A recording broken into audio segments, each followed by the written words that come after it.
And then pala guys, last question. First time nyo bang malaro yung tumbang preso? Kung hindi, ano yung experience or yung best moments?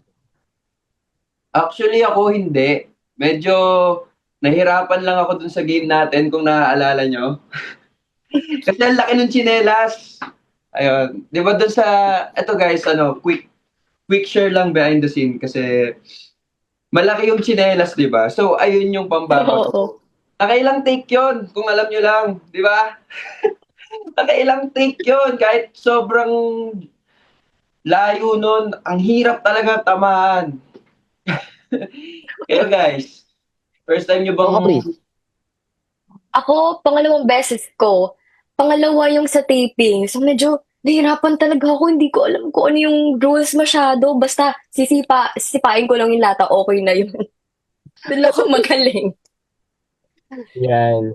Sa akin naman, hindi siya una, pangalawa dahil nasulit ko talaga yung childhood ko dahil Mm.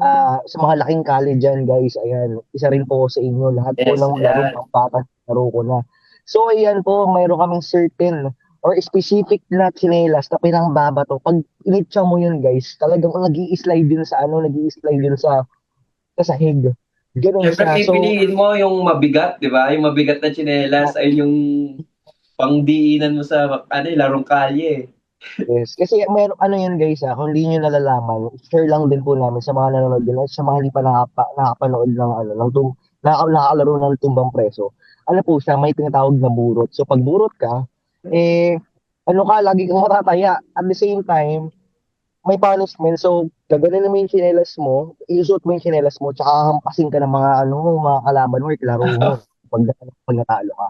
So, ayun siya, guys. And ayun nga, grabe, nakakatuwa lang kasi kahit pa paano nakakapagbalik tanaw tayo na i-share sa atin ng daig kayo ng lola ko. Yung mga ganong moments natin nung bata or bumabalik tayo sa pagkabata.